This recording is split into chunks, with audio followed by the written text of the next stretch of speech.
Aujourd'hui, on parle donc d'un problème qui touche de nombreux travailleurs de la RATP, les contrôles médicaux abusifs et le refus de reconnaître un accident de travail. Ces problématiques sont malheureusement trop fréquentes et ont des conséquences lourdes sur la vie des agents. Nous avons le plaisir d'accueillir deux invités qui seront en première ligne pour témoigner de ces dérives. Ahmed Berahal, syndicaliste et défenseur des droits des travailleurs, et Karine Dicano, chauffeuse de bus, qui a vécu une situation particulièrement injuste. Karine a été victime d'un contrôle abusif alors qu'elle était en arrêt maladie et son accident de travail n'a pas été pris en compte. Cette situation fait partie d'un problème largement dénoncé récemment par les syndicats qui alertent sur la pression exercée sur les travailleurs et l'absence de soutien face à des situations où les droits des agents ne sont pas respectés. Aujourd'hui, nos invités vont nous expliquer de manière concrète ce qui se passe sur le terrain et comment cela affecte le quotidien des travailleurs et quelles solutions peuvent être mises en place pour que ces pratiques cessent. Bonjour madame, bonjour monsieur. Bonjour. Merci d'être avec nous. Tout de suite, je vais rentrer dans le vif du sujet. Ahmed et les syndicats, vous vous insurgez actuellement donc, par la politique menée par la RATP, notamment concernant les contrôles abusifs. Et donc, dans un communiqué, Force ouvrière parle de refus de reconnaître des accidents de travail et des contrôles abusifs sur des agents malades. Pouvez-vous nous expliquer concrètement ce que cela signifie ? Ce que signifie, il faut savoir que notre PDG, notre grand PDG, M. Castex, qui a dit il n'y a pas longtemps qu'il allait se battre contre l'absentéisme au travail, et il a donné un ordre qui aujourd'hui, ce qu'on entend, c'est que les médecins ont décidé, les médecins conseils font des contrôles chez les agents en arrêt de maladie, accident de travail suite à des agressions. Et le fait que l'agent n'est pas chez lui parce qu'il n'a pas trouvé un code d'interphone, on sucre quasiment des 1 mois de salaire. Il y en a où on dit vous allez reprendre de force, on vous envoie un médecin conseil chez vous, on vous dit vous êtes guéri, il faut reprendre le boulot. Ce qu'il faut savoir, c'est que comment on peut faire reprendre le boulot à des gens qui se sont fait agresser. Encore psychologiquement, ils ne peuvent même pas conduire un bus. Il faut savoir qu'on transporte comme des usagers. Comment vous voulez des gens en arrêt de maladie puissent aller conduire des bus de force, en sachant les gens, il y en a qui reprennent le boulot parce que tout simplement, ils n'ont plus de salaire. C'est pas parce qu'ils sont guéris, c'est qu'ils doivent payer des crédits, ils ont des enfants à nourrir. Et ensuite, il faut savoir qu'aussi, la RATP a pris un cabinet qui s'appelle Medica Europe à plus de 400 000 €, où ce cabinet se vante que grâce à eux, 54% des arrêts de travail, les gens reprennent le boulot. C'est-à-dire qu'on voit bien que la RATP n'est pas là pour le bien-être de l'agent, elle est là juste pour un chiffre. Et le chiffre, c'est il faut que mes bus roulent. Ça, c'est Castex qui disait. Il faut que mes bus roulent à tout prix. Et voilà, aujourd'hui, c'est ça. C'est la politique de tu vas rouler de force ou on vient, on ne donne plus de salaire. Et si on n'a plus de salaire, ben, tu vas crever chez toi en silence. Et c'est pour ça qu'aujourd'hui, on appelle ça un harcèlement. C'est du harcèlement envers tous les agents qui sont isolés. Parce que comme Karine, aujourd'hui c'est Karine, hier c'était Mamadou, il y a Sylvie, il y a plein d'agents tout seuls chez eux qui souffrent de plus de salaire. C'est pour ça qu'aujourd'hui, on est là pour dénoncer ces faits qui sont très graves envers la RATP. Karine, justement, est-ce que vous pouvez nous raconter un peu votre histoire et qu'est-ce qui s'est passé, comment vous en êtes arrivé à ce que la RATP ne vous verse pas votre salaire en temps voulu plutôt ? Donc j'ai subi une agression en novembre 2017. Donc 2 hommes, pendant ma pause, ont versé un liquide dans mon conduit de chauffage. Et dès lors que j'ai pris le volant et mis en route mon bus, le chauffage s'est mis en route. J'ai inhalé ce produit. Et au bout de quelques arrêts, je me suis sentie pas bien. Donc les yeux qui brûlent, la gorge qui brûle, les poumons. Et tout d'un coup, je commençais à perdre connaissance. Donc j'ai eu le temps de déclencher l'alarme. J'ai vu que quelque chose n'était pas normal. Je me suis extrait de mon poste de conduite. Je suis tombée à terre, paralysée. Ce sont les voyageurs qui sont venus me secourir, qui ont répondu à la radio, qui ont appelé les pompiers. J'étais paralysée. Impossible de pouvoir me lever.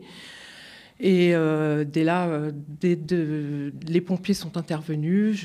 Donc j'ai été hospitalisée à l'hôpital. Et donc, de par ça, j'ai déposé plainte au commissariat.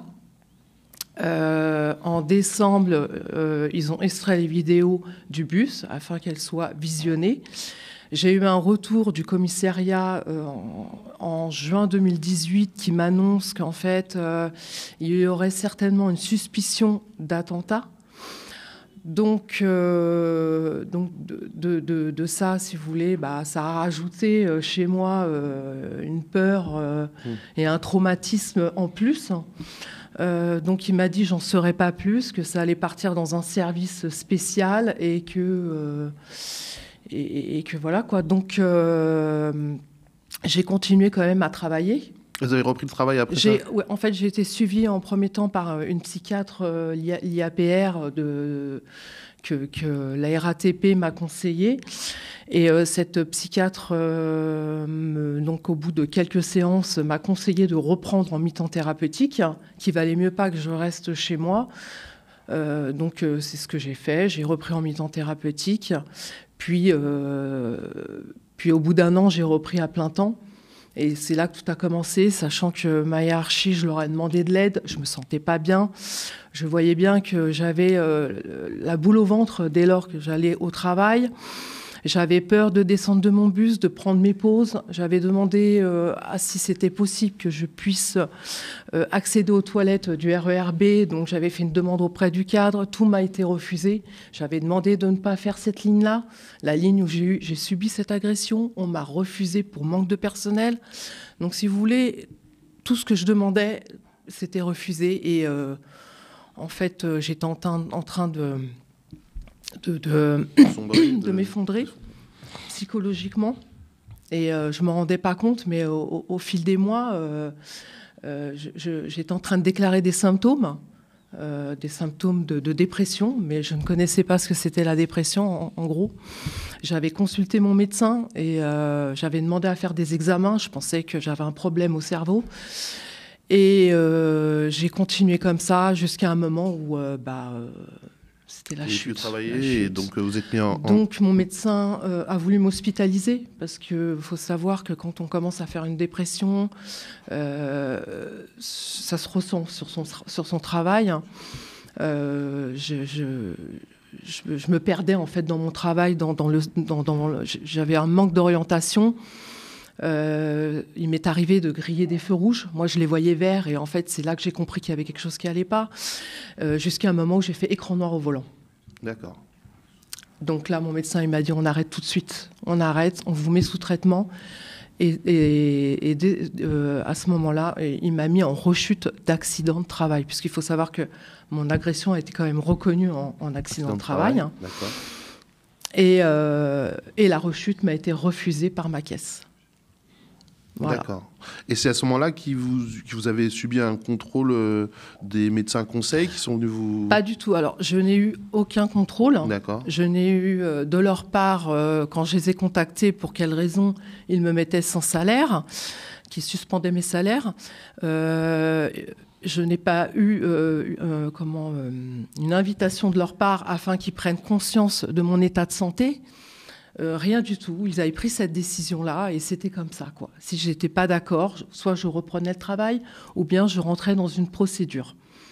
Donc j'étais dans l'incapacité de reprendre mon travail, c'était pas possible vu mon état. J'avais un traitement lourd en plus, donc j'ai refusé. Je suis rentrée dans la procédure. Je me suis dit de toute façon, ça va se régler dans quelques mois. Dès lors s'ils me convoquent, et ils m'ont jamais convoqué.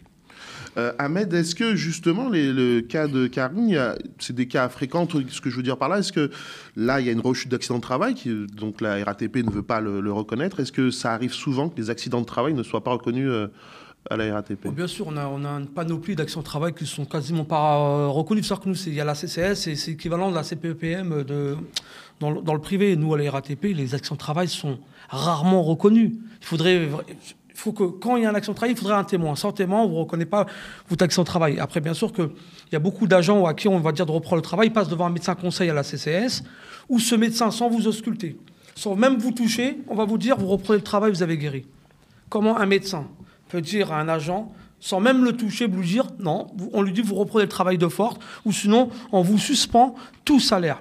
C'est pour ça qu'aujourd'hui, nous, on a monté un collectif de plus de 100 agents dans un groupe avec des avocats, des juristes, l'inspection du travail qui est dedans. Il y a Louisa, il y a Mornia qui sont là, il y a Anas Kazib qui a monté ce groupe parce que c'est pas normal que des agents en détresse sont laissés des dépourvus tout seuls chez eux. La CCS, c'est pas la mafia. Je veux dire, on travaille dans une entreprise. Si on se fait agresser, automatiquement, notre accident de travail il est reconnu.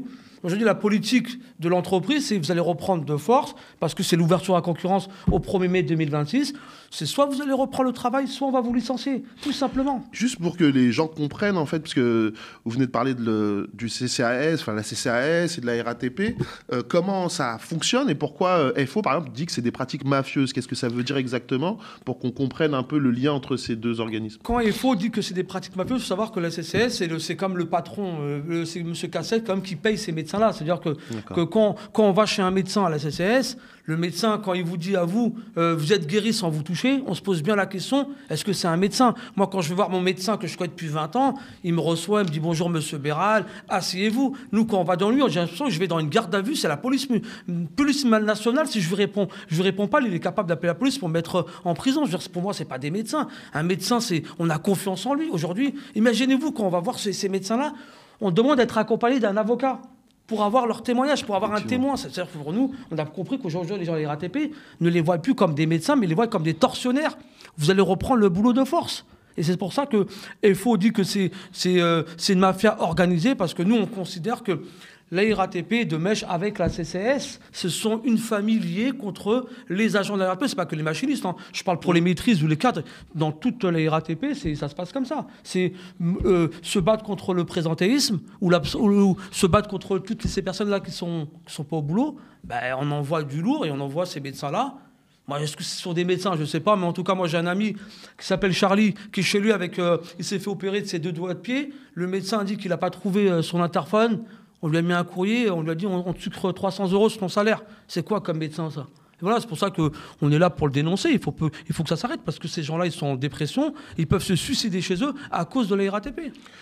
Justement, Karine, depuis que cet accident de rechute d'accident de travail n'a pas été reconnu, quelle est votre situation? Comment ça se passe et comment ça a affecté justement votre vie au quotidien? Parce que comme on vient de l'entendre, certainement vous n'avez pas eu de salaire. Et donc, qu'est-ce que ça a créé pour vous? En fait, ça a affecté beaucoup ma famille, puisque un salaire en moins dans la famille, je veux dire, j'avais encore mes 2 enfants à charge. Donc c'est énorme, sachant que j'avais le crédit de la maison à payer, beaucoup de charges. J'ai eu de la chance, c'est que je suis très bien entourée au niveau de ma famille qui m'ont aidée financièrement. Donc il faut savoir aussi que ne pas avoir de salaire, de ne pas comprendre en fait le jugement qu'ils ont apporté à mon égard, sachant que j'ai quand même 25 ans de carrière, 25 ans où ils n'avaient rien à me reprocher jusqu'à maintenant. Donc si vous voulez, vous prenez ça en pleine figure et vous ne comprenez pas en fait. Je leur ai tout donné, pas de retard, très peu d'absence. En gros, pourquoi avoir agi comme ça? Pourquoi m'infliger ça, sachant que cette agression m'a quand même psychologiquement atteint? Elle m'a atteint fortement, sachant que j'ai même voulu me mettre fin à mes jours. J'ai été hospitalisée d'ailleurs, puisque c'est ma fille qui m'a retrouvée au sol. Parce que je ne comprenais pas. Je ne comprenais pas encore aujourd'hui. J'ai la boule au ventre, j'ai encore les larmes dans les yeux. Et c'est pas facile. Donc j'ai surmonté, j'essaye de guérir et de me dire que la justice va statuer en ma faveur, je l'espère. Et c'en est où justement cette procédure Alors j'ai gagné en cour d'appel. J'attends que le jugement soit statué prochainement. Parce que là, ça fait 5 ans. Plus de 5 ans. Du coup, ça fait 5 ans que ça dure. Il faut savoir que la plupart des dossiers où les gens, leur accident de travail ne soit pas reconnu par la RATP, quand ils vont au tribunal administratif, la RATP perd. 99% des dossiers, ils sont perdus par la RATP. Mais il faut savoir qu'il faut avoir de l'argent financièrement pour aller au tribunal administratif, parce que pendant 3 ans, on ne va pas venir de salaire, vous êtes en accident de travail, mais plus reconnu. Mais tous les agents qui vont au tribunal gagnent. C'est pour ça que nous, on incite les gens. C'est vrai que c'est dur, mais il faut aller. C'est pour ça qu'il y a un collectif qui a été monté pour aller jusqu'au bout des procédures. Et la RATP joue sur ça. Elle sait que financièrement, on a du mal, parce qu'eux, ils ont des avocats, ils ont des milliards à dépenser au prud'homme contre nous, mais nous aussi, on est bien entourés. Il y a un collectif avec des avocats, des juristes qui sont là pour nous aider, et on dit à la RATP, on va jouer dans la même cour avec des avocats qui sont à notre service. C'est Révolution Parlementaire qui est là avec tous ces gens-là qui entourent les gens en détresse pour attaquer, ne plus rester seuls chez eux. Parce qu'il ne faut pas se laisser faire. Nous, on est là pour travailler, on est là pour aider les gens, on n'est pas là pour se faire harceler par des gens qu'eux-mêmes ne savent même pas c'est quoi le bus. Que ce soit Pécresse ou M. Castex, ils sont là juste de passage. Ils sont là pendant 2 ans et on va les foutre à chez EDF ou je sais pas, chez France Télécom. Nous, on ne veut pas que la RATP devienne comme France Télécom. Nous, on va se battre contre ces gens qui n'aiment pas la RATP. C'est pour ça qu'on est là pour soutenir tous ces gens-là.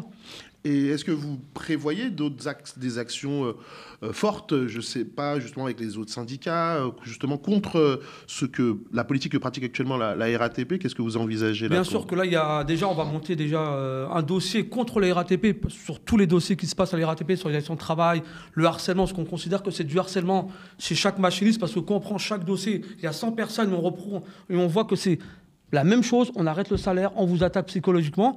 On est en train de voir avec tout le monde pour faire une grève, y aller devant la CCS, y aller voir tous ces médecins, s'ils sont vraiment médecins, pour voir comment on peut laisser des gens dans la merde comme ça, les faire souffrir. Un médecin, il est là pour vous guérir, il n'est pas là pour vous tuer au travail. On se fait agresser au travail, on se fait tuer, plus on va voir le médecin, il va vous terminer. Mais non, on leur répond à ces médecins-là, c'est une honte. Ils devraient démissionner de leur mandat parce que ça, c'est pas des médecins qu'on voit comment ils font souffrir les gens. Pour moi, j'appelle pas ça des médecins parce que moi, mon médecin, quand il me voit, il est là pour me rendre bien, pas pour essayer de me foutre une corde au cou. Donc, comme le disait Ahmed, il y a de nombreux salariés de la RATP qui peuvent être dans votre situation, des accidents de travail non reconnus et de perte de salaire. Mais bizarrement, vous êtes peu nombreux à prendre la parole. Comment on peut expliquer ça, en fait? Comment ça se fait que tous ceux à qui ça peut arriver ne prennent pas forcément la parole comme vous le faites aujourd'hui?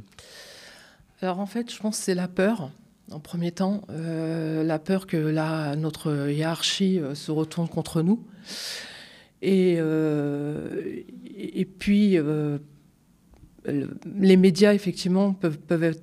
En fait, on se sent seul. On est seul. Quand ça nous arrive, on demande de l'aide. Personne vient à votre aide. Donc, pour moi, j'étais un cas isolé, quoi. Et je me suis dit, c'est pas possible. Qu'est-ce qui se passe? Pourquoi? J'ai quand même voulu... prévenir les médias, mais c'est mon avocat qui m'a dit en premier temps, on ne va pas prévenir les médias, ça peut vous desservir par rapport à votre employeur. Donc on va attendre un peu et on verra par la suite. Mais effectivement, j'aurais dû le faire. J'aurais mieux fait dès le départ de saisir oui. les médias. Après, bien sûr que les gens ont peur de parler, il y a la peur de la répression. Il faut savoir que vous êtes en arrêt de maladie à la maison, le jour où vous allez reprendre le boulot, la RATP va se dire, vous vous rappelez, vous êtes parti parler aux médias. On a aussi, nous, qu'on conduit des bus, une brigade spéciale qui s'appelle la brigade du personnel. Elle vient vous voir dans votre bus, vous ne savez même pas qui c'est, et elle vous fout des rapports pour dire, vous étiez au téléphone, vous avez brûlé un feu rouge, vous avez fait ça, et ça, sans jamais venir vous voir. Et ce rapport, il est content. C'est-à-dire qu'on doit prendre leur parole content, et c'est vrai. Et on ne sait pas que c'est cette personne. C'est comme la police. Voilà, c'est la police. On vous fout des PV, et on vous dit, sa parole, elle a assermenté, on doit le croire, on vous fout à la porte. Et c'est pour ça qu'on appelle la brigade du personnel au volant. C'est pour ça qu'on a peur de cette brigade, parce qu'elle pourrait écrire ce qu'elle veut, sans jamais, leur parole n'est jamais démentie. C'est comme pour ces médecins conseils, qui viennent sonner en bas de chez vous, ils disent, on a sonné, on a mis un document, on vous sucre 1 mois de salaire, sans pouvoir dire que c'est faux. Parce que même en contestant au niveau de la CCS, elle dit que ce médecin-là n'est pas là pour mentir. Il faut savoir que ce médecin-là, il payait 200 € juste pour venir mettre un bout de papier dans votre boîte aux lettres. Il en fait 10 dans la journée. C'est pour ça que ces médecins-là sont super contents de venir voir les agents de la RATP et mettre des papiers dans leur boîte aux lettres. Parce qu'il faut leur faire reprendre le boulot de force. Voilà. Karine, j'espère que la RATP, justement, payera les arriérés de salaire qu'ils vous doivent. Ça fait vous l'avez dit, ça fait 25 ans que vous faisiez ce métier.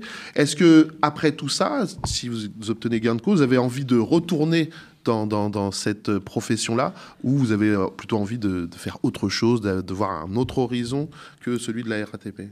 Alors, bien sûr, j'envisage avec eux de trouver une entente afin d'être reclassé, parce que bien sûr reprendre mon poste, c'est pas possible.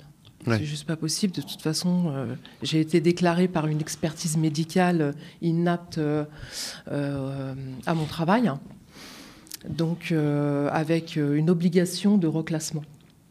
Donc j'espère avec eux trouver une entente afin de finir mes années dans un meilleur